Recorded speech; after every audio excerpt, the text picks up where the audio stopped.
오늘 말씀의 제목은 신앙과 현실을 잇는 사다리입니다. 신앙과 현실을 잇는 사다리 첫 번째 시간으로 함께 말씀을 나누겠습니다. 신앙생활을 하다 보면 늘 고민하게 되는 게 있습니다. 그것은 신앙과 현실의 거리, 신앙과 현실의 괴리입니다. 신앙으로 살자니 현실에서 막히고 현실을 살자니 신앙에서 막힙니다. 우리는 분명 신앙을 중심에 두고 살지만 신앙과 현실의 거리, 그 폭은 쉽게 줄어들지 않습니다. 이렇듯 신앙과 현실에는 갭이 있습니다. 그렇다면 우리는 이 신앙과 현실의 갭을 어떻게 좁혀갈 수 있을까요? 어떻게 좁힐 수 있을까요? 제가 얼마 전에 서울에 있는 한 가정교회 얘기를 여러분께 드린 적이 있습니다.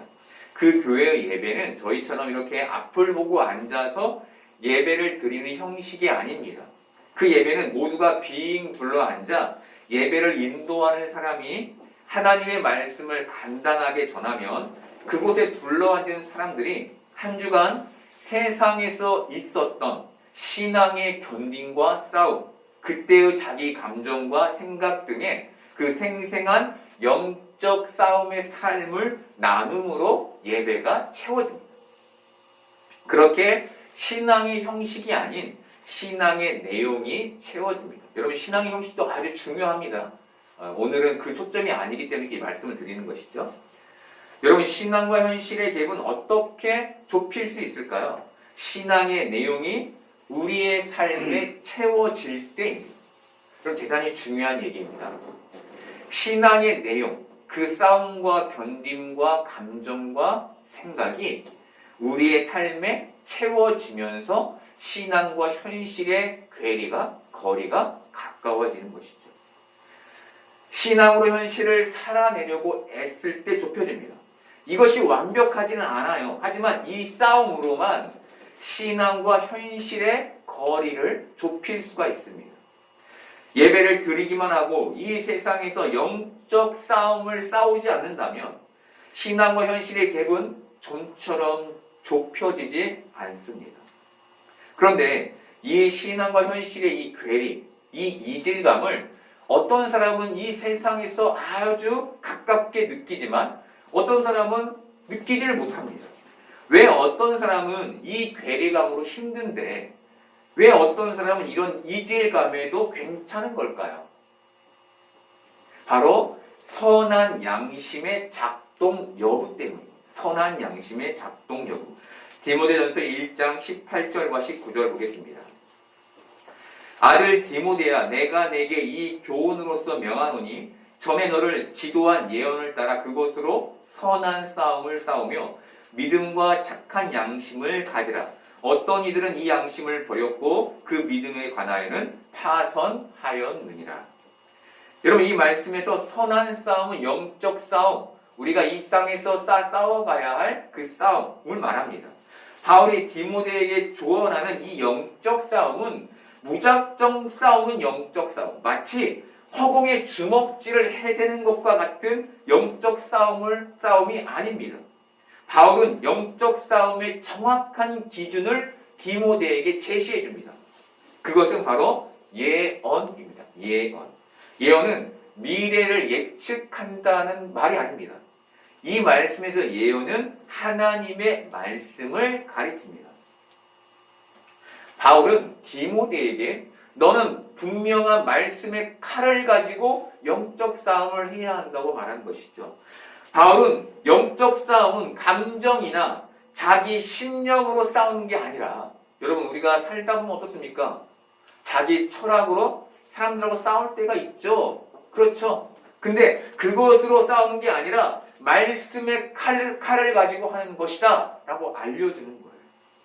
더불어 바울은 디모데에게 믿음과 착한 양심을 가지라고도 조언합니다.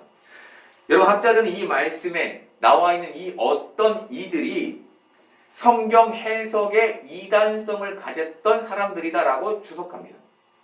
성경을 다르게 해석했던 사람들이라는 것이죠. 여러분, 이 이단성에는 반드시 개입되는 세상의 것들이 있습니다. 그것은 돈과 명예와 권력입니다. 여러분 세상의 이단들에는 모두 이 세 가지가 결부되어 있어요. 그리고 여기에는 권모술수와 거짓, 속임, 그리고 착취와 폭력 등이 따릅니다. 여러분 어떤 이들은 이렇듯 이단화됐습니다. 이단화. 이것에 대해 바울은 이들이 착한 양심을 버렸다라고 말합니다. 그렇다면 착한 양심은 뭘까요? 바울이 말한 착한 양심을 가지라라고 했던 이 양심. 착한 양심은 올바른 말씀의 해석의 기초로 세상을 살려는 마음을 말합니다. 예수 그리스도를 내 안에 받아 그 말씀을 가지고 내가 이제 이것으로 세상을 살아가야지 라고 하는 그 마음을 착한 양심이라고 부르는 거예요. 그리고 이것을 바울은 선한 싸움이라고 말하는 거예요. 너희가 착한 양심을 가지고 세상에서 그렇게 살아내려고 하는 그 싸움이 선한 싸움이라는 거예요. 단지 나의 감정과 나의 이익을 위해서 싸우는 게 선한 싸움이 아닌 거예요. 더불어 바울은 믿음도 가져라 라고 말합니다. 믿음도 가져라. 여러분 구원은 어떻게 얻습니까? 우리의 노력으로 얻습니까? 아니죠. 구원은 믿음으로 얻습니다. 바울은 교회의 리더인 디모데에게 너는 착한 양심을 버려서 믿음으로 얻은 그 구원에서 이탈한 자들과 같지 않도록 조심하라 라고 당부하는 거예요. 여러분 이 디모데에게 향했던 바울의 당부는 우리에게도 향합니다. 우리는 열애가 아니에요.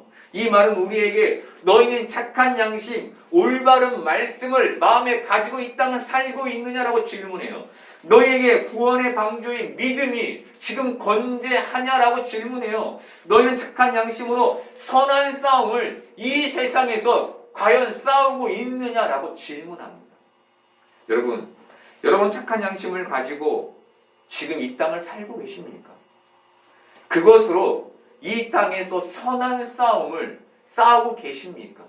여러분 안에는 정말 말씀이 살아 움직여 이 세상에서 그 싸움을 싸워내고 있습니까? 그렇게 여러분 안에는 믿음이 건재합니까? 여러분 착한 양심, 올바른 말씀을 가지려고 노력하는 여러분 되기를 바랍니다. 여러분의 믿음을 늘 살피시기를 바랍니다. 정말 내 믿음이 건재한지, 이 믿음으로 나는 구원 받았는데 이 믿음이 파손되어 있지는 않은지 잘 살피시기를 바랍니다. 그렇게 착한 양심과 건재한 믿음으로 세상에서 선한 싸움을 싸우는 여러분 되기를 바랍니다. 베드로전서 3장 15, 16절을 보겠습니다. 너희 마음에 그리스도를 주로 삼아 거룩하게 하고 너희 속에 있는 소망에 관한 이유를 묻는 자에게는 대답할 것을 항상 준비하되 온유와 두려움으로 하고 선한 양심을 가지라. 이는 그리스도 안에 있는 너희의 선행을 욕하는 자들로 그 비방하는 일에 부끄러움을 당하게 하려 함이라. 이 짧은 말씀에는 그리스도인들이 가져야 할 신앙의 내용이 담겨 있습니다. 첫 번째가 십자가의 대속, 그리고 부활, 그리고 성화의 3가지입니다. 이 짧은 말씀에 신앙인이 갖게 될 그 모습들이 다 담겨 있는 것이죠. 여러분, 베드로는 너희 마음에 그리스도를 주로 삼아 거룩하게 하라고 말합니다. 오직 그리스도만이 우리를 거룩하게 하시는 분이라는 것이죠. 나의 행실로, 나의 도덕윤료가 아니라 오직 그리스도만이 우리를 거룩하게 한다는 거예요. 여러분, 거룩은 높은 도덕성과 윤리성으로 얻어지는 게 아닌 거예요. 성경은 그것을 아주 분명하게 우리에게 얘기해줘요. 교회 안에서 사람들이 갖는 그 교만 중에 하나가 자신의 도덕성에 기인해요. 나는 이렇게 살아. 너는 그렇게 살지 못하지. 정죄와 교만이 함께 있게 되는 거예요. 그래서 우리는 우리 마음에 그리스도를 담아야만 거룩해질 수 있는 겁니다. 또 베드로는 너희 속에 있는 소망에 관한 이유를 묻는 자들에게 대답할 말을 준비하라고 말합니다. 그리스도를 마음에 담아 거룩을 입은 자들이 갖게 될 소망은 뭘까요, 여러분? 여러분 다 그리스도를 담고 계시잖아요. 여러분이 갖게 될 소망, 가져야 될 소망은 뭘까요? 그럼 뭡니까? 성경이 얘기해주는 소망은 영생과 부활의 소망입니다. 내가 이렇게 잘 나가고 내가 이렇게 잘 되고 내가 형통하고가 소망이 아니라 영생과 부활의 소망을 말해요. 그리스도인은 너는 어떻게 그렇게 늘 행복해? 너를 행복하게 하는 그 진짜 이유가 뭐야? 나는 그 질문에, 사람들의 질문에 나는 그리스도로 인해 영생과 부활을 얻었어. 이것이 나를 아주 기쁘게 하고 이것이 나의 소망이야. 라고 대답할 준비가 되어 있어야 하는 겁니다. 여러분, 우리가 예전에 전도할 때는 어떻게 전도했습니까? 예수 믿으세요. 천국에는 금은보화가 가득합니다. 예수 믿으세요. 만사가 형통해집니다. 다 그렇게 전도하지 않았습니까? 이것이 기독교가 사람들을 전도하기 위한 명분이었던 때가 있었어요. 그런데 베드로는 우리에게 그것을 말해주지 않습니다. 베드로는 우리에게 영생과 부활의 명분을 말해줘요. 너희가 얘기할 소망은, 사람들 전도할 때 너희가 말해야 할 소망은 네 안에 가득한 그 영생과 부활에 대한 거야. 그것이 나를 너무 기쁘게 하고 그것이 나를 너무 사로잡아 내 삶에 가득 채워져 있는 거, 그것을 얘기하는 거예요. 여러분, 중요한 것은 세상 사람들이 우리에게 너희 그 밝음은 어디에서 오는 거야? 라고 물을 때 우리가 나의 이 밝음은 영생과 부활의 소망에서 오는 거야 라고 대답하려면 우리 안에 영생과 부활의 소망이 가득 있어야 한다는 겁니다. 속담 중에 콩 심은데 콩 나고 팥 심은데 팥 난다는 말이 있죠. 이 말은 모든 일은 원인에 따라 결과가 생긴다라는 말입니다. 우리가 교회에서 세상의 것을 신앙하면, 세상의 것을 씌우면 그것으로 우리 마음이 가득해지겠죠. 그리고 그것을 전하게 되겠죠. 그렇죠? 하지만 우리가 교회에서 영생을 신앙하면 영적인 것으로 우리의 마음이 가득 채워지고 그것으로 우리가 사람들에게 영생과 부활의 소망을 전하게 되는 것이죠. 여러분, 우리는 지금 무엇을 소망하며 살고 있습니까? 여전히 우리의 머릿속에는 우리의 성공, 우리의 부요, 여기에만 우리의 마음이 가 있지 않습니까? 여러분, 우리의 마음 영생과 부활을 심는 신앙을 갖기를 바랍니다. 그래서 여러분들이 사람들 앞에서 그 밝음이 주체되지 않고 사람들이 여러분에게 그 밝음에 대해 물어볼 때 나는 영생과 부활의 소망을 가졌어 라고 말할 수 있는 여러분 되기를 바랍니다. 베드로는 영생과 부활의 대답이 우리에게 항상 준비되어 있어야 한다고 말합니다. 항상. 여러분, 이 대답이 항상 준비되어 있어야 한다는 것은 현실 속에서 우리가 늘 영생을 확인하며 점검해야 한다는 말입니다. 여러분, 우리는 구원을 받았죠. 그리고 우리의 구원은 취소되지 않습니다. 왜? 하나님께서 우리를 구원하셨으니까. 그런데 이 구원이 취소되지 않는 것과 이 구원이 내 삶에 영향을 끼치는 것은 다른 말입니다. 여러분 모두 구원 받았어요. 하지만 이 자리에는 그 구원이 영향을 끼치는 사람이 있는가 하면 영향을 끼치지 못하는 사람이 있다고요. 구원이 취소되지 않는 건 하나님의 은혜입니다. 이 은혜가 소망과 연결되는 건 이 구원이 내 삶에 영향을 끼쳐야만 하는 거예요. 다시 말하면 내 안에 영생과 부활의 소망은 구원받았음에 대한 감격과 기쁨에서부터 시작되는 것이죠. 여러분, 이 은혜가, 이 구원의 은혜가 우리의 삶에 영향을 끼치지 못하면 우리와 세상 사람들의 삶의 모습에는 차이가 생기지 않아요. 차이가 없어진다. 기독교인만이 갖는 그 특별함, 그 광채가 사라집니다. 이 은혜가 없으면, 이 구원의 영향이 없으면. 그렇게 되면 세상 사람들이 여러분들에게, 우리에게 소망에 관해 물을 이유가 없어져요. 왜? 자신들하고 차이가 없으니까. 똑같이 생각하고 똑같이 말하고 똑같이 살아가니까. 그래서 베드로가 부활의 소망을 잃지 않도록 유지하도록 항상이라는 말을 넣어서 디모데에게 그리고 우리에게 조언하는 겁니다. 여러분, 영생과 부활은 세상의 것들로 대체될 수 없는 고유한 영적 영역입니다. 이게 좀 손에 쥐어지는 게 있어야 또 기쁘지, 그게 아닙니다, 여러분. 영적인 영역인데 고유한 영역이에요. 아무리 세상의 것이 우리의 손에 쥐어져도 이것은 채워지지 않는 거예요. 이것은 오직 구원, 부활의 소망으로만 채워지는 겁니다. 이 자리에 계신 여러분들이 영생의 깊고 넓은 은혜를 그 마음에 가득 담기를 바랍니다. 그래서 여러분의 삶에 다른 사람들을 보기에 광채가 나는, 저 사람 왜 저렇게 매사에 기쁘지? 왜 저 사람이 매사에 저렇게 늘 긍정적이지? 여러분 안에 그런 놀라운 은혜가 깃들이기를 바랍니다. 베드로는 이 대답의 준비를 어떻게 하라고 말하냐면 온유와 두려움으로 하라고 조언합니다. 온유는 하나님을 신뢰하는 마음을 말해요. 그리고 두려움은 하나님을 경외하는 마음을 말합니다. 베드로는 그리스도인들이 이 대답, 나는 소망과 영생을 가졌어라는 이 대답을 하나님 앞에서 진지하게 준비하기를 바라는 거예요. 진지하게. 나 구원 받았지. 받았다고 그러더라.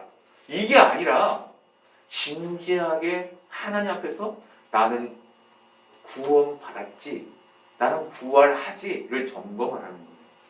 빌립보서 3장 10절부터 12절까지를 보겠습니다.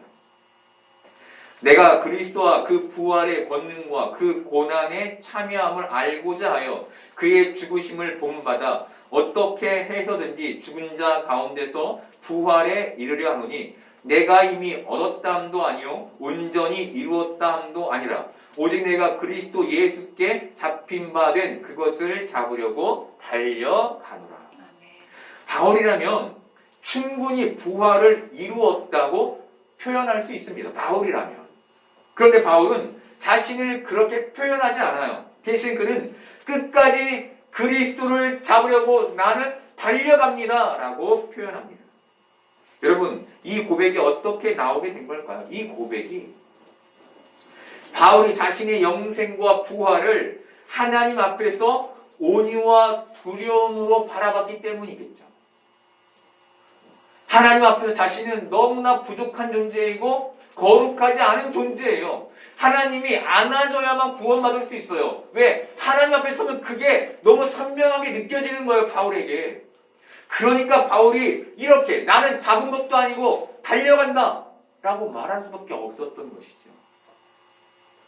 여러분, 베드로는 그 구원과 영생, 부활이라는 이 단어가 결코 가벼워서는 안 됨을 강조하기 위해 항상이라는 말을 넣은 겁니다.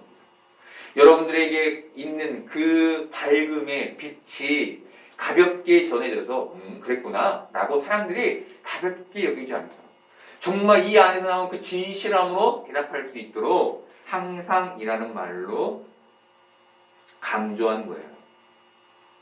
그렇게 온유와 두려움이라는 단어 앞에 항상이라는 말을 넣어 영생의 무게를 더한 겁니다.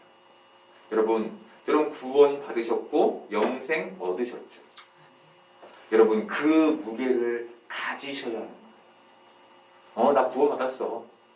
그것이 아니라 그 구원의 무게를 갖고 그 구원의 무게로 이 땅을 살아가야 하는 것이죠. 여러분, 우리는 구원의 선물, 영생의 선물을 기쁨으로 받되 무겁게 가져야 합니다. 여러분, 여러분에게 지금 구원은 어떤 무게입니까? 기독교에서 늘 얘기되는 게 구원이기 때문에 구원을 가볍게만 여기고 있지는 않습니까? 나는 이미 구원을 받았다고 확신하기 때문에 그 구원이 여러분의 관심에서 멀어져 있지는 않습니까? 그것을 늘 점검하며 살지 않아서 소망을 잃은 채 관성으로 예배하며 살고 있지 않습니까? 그래서 세상 사람들에게 소망의 빛을, 소망의 삶을 보여주지 못하고 있는 건 아닙니까? 여러분 안에 있는 소망의 이유를 묻는 사람들에게 대답할 그 소망의 말을 하나님 앞에서 두려움으로, 온유함으로 준비하는 여러분 되기를 바랍니다. 그리고 그 구원의 무게를 가지고 이 땅을 살아가는 여러분 되기를 바랍니다. 이어서 베드로는 선한 양심을 가지라라고 말해줍니다. 선한 양심을 가지라. 앞서 본 것처럼 가짐은 버림의 반대편에 있습니다.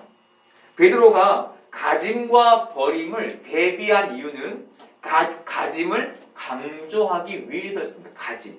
그렇다면 베드로가 말한 이 현실에서 우리가 갖기를 바란 선한 양심은 어떤 걸까요? 선한 양심. 베드로가 우리에게 말해주고 싶은 선한 양심.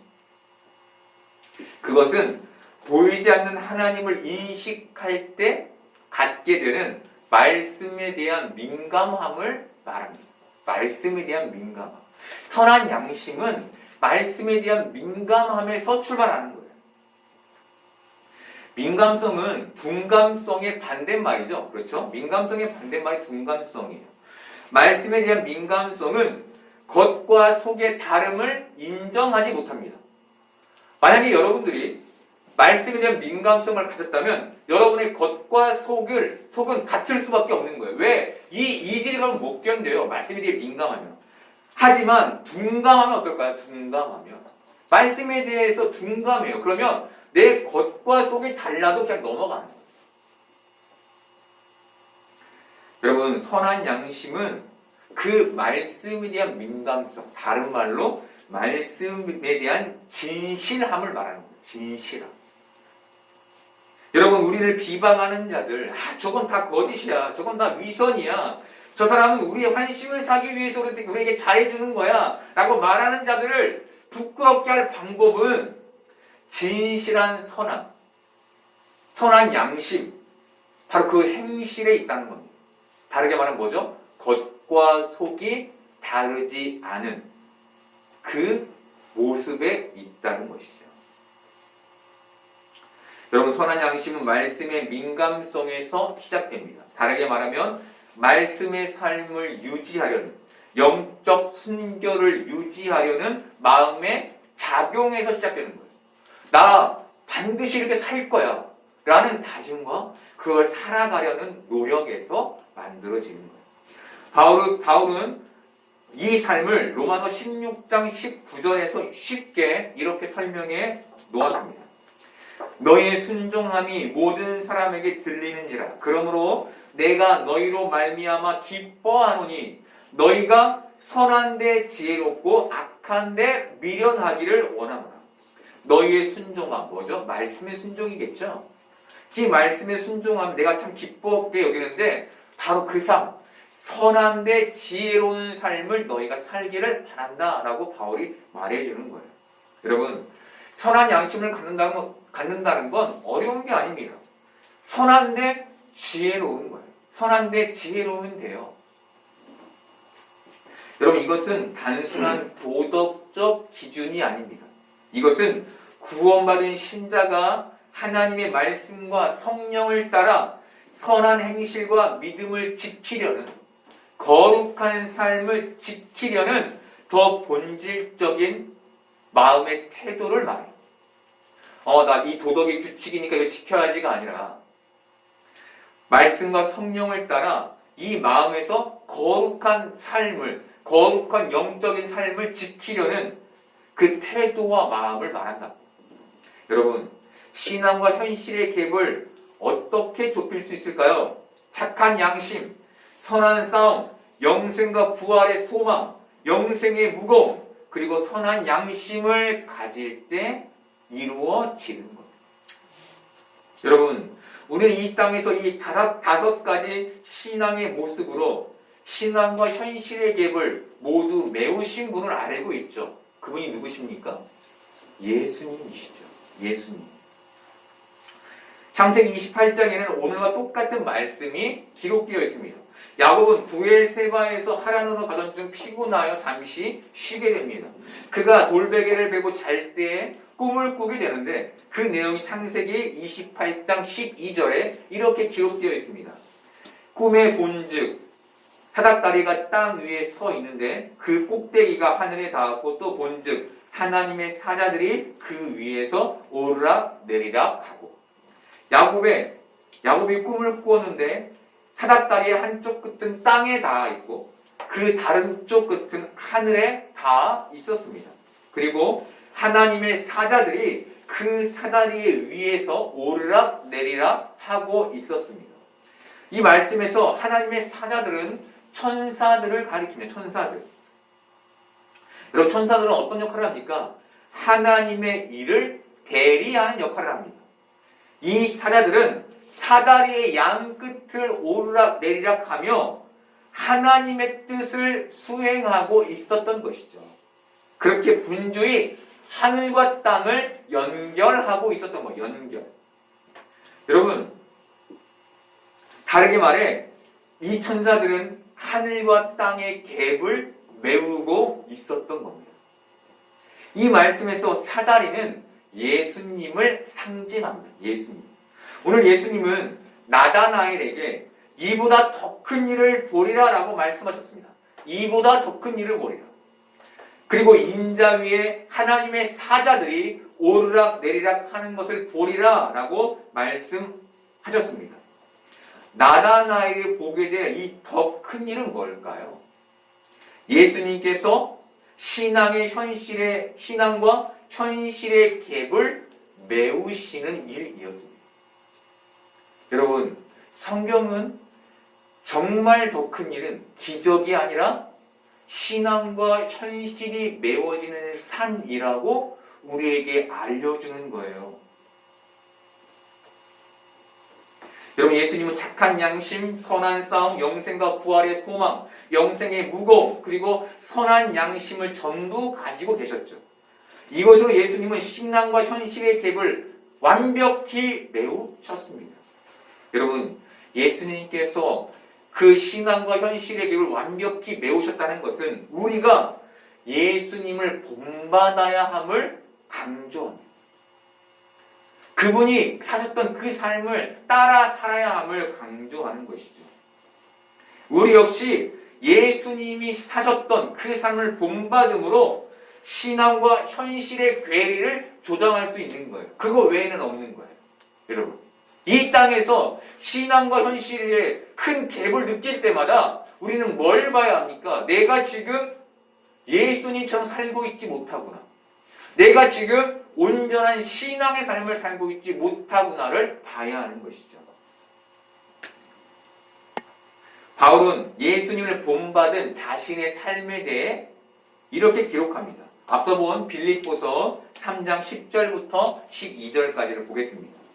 내가 그리스도와 그 부활의 권능과 그 고난의 참여함을 알고자 하여 그의 죽으심을 본받아 어떻게 해서든지 죽은 자 가운데서 부활에 이르려 하노니 내가 이미 얻었다함도 아니요 온전히 이루었다함도 아니라 오직 내가 그리스도 예수께 잡힌 바 된 그것을 잡으려고 달려가노라.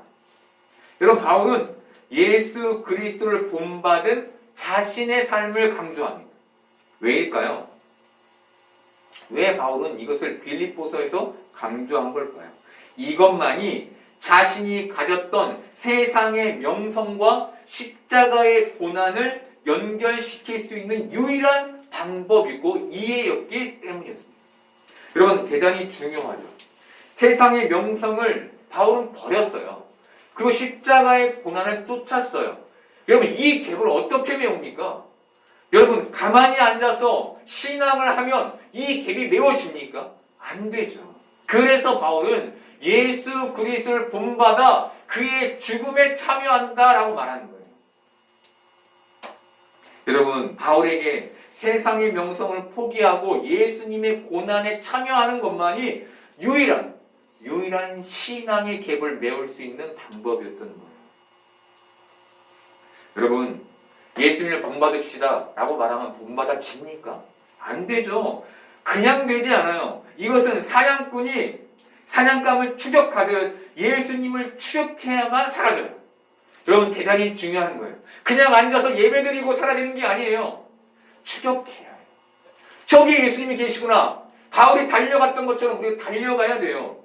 그렇게 온 힘을 다해야 본받게 되는 거예요. 왜죠? 우리의 마음에 죄성이 가득하기 때문이죠. 자꾸 세상을 바라보며 그 명성을 쫓으려고 하는 거예요. 그 객을 메우는 게 싫거든요. 왜? 이것은, 이 십자가는 내가 지고 갈 게 아니야 라는 마음이 우리 안에 가득하기 때문이죠. 여러분, 우리가 예수님을 추격하지 않으면 우리는 정말 쉽게 신앙과 현실의 괴리에 빠져버립니다. 그러면 우리는 하나님을 원망하고 불평하게 돼요. 그게 따라오는 거예요. 여러분, 예수님은 우리에게 하늘과 땅을 잇고 그 거리를 좁히신 분으로 계십니다. 이제 남아있는 건 무엇입니까? 우리가 그분을 본받아 사는 것이죠. 예수 그리스도를 본받아 추격하는 여러분 되기를 바랍니다. 여러분, 우리에게는 왜 예수님을 본받는 삶이 필요할까요? 우리가 신앙 안에서 겪게 될 신앙과 현실의 괴리에서 자유롭기 위해서입니다. 이 신앙생활이 의미 없거나 힘들게만 여겨지지 않기 위해서요. 여러분, 우리가 이 땅을 사는 동안 우리는 신앙과 현실의 괴리를 수없이 경험하게 될 겁니다. 여러분, 그때마다 이 현실에 무너지시겠습니까? 그때마다 현실을 불평하고 하나님을 원망하며 핑계를 대며 사시겠습니까? 이제 예수 그리스도를 본받기를 바랍니다. 그분을 추적하는 삶을 사시기를 바랍니다. 그래서 바울과 같은 고백이 우리에게 있어지기를 바랍니다. 갈라디아서 2장 20절을 우리 함께 한 목소리로 읽겠습니다. 내가 그리스도와 함께 십자가에 못 박혔나니 그런즉 이제는 내가 사는 것이 아니요 오직 내 안에 그리스도께서 사시는 것이라. 이제 내가 육체 가운데 사는 것은 나를 사랑하사 나를 위하여 자기 자신을 버리신 하나님의 아들을 믿는 믿음 안에서 사는 것이라. 아멘. 우리 안에 내가 사는 게 아니라 그리스도가 사심으로 신앙과 현실의 괴리 속에서 생생한 믿음의 삶을 사는 여러분 되기를 바랍니다. 그렇게 예수 그리스도를 본받아 신앙과 현실이 연결된 형통의 삶을 사는, 그것이 막혀있고 단절된 삶이 아니라 형통한 삶을 사는 복된 여러분 되기를 소망합니다.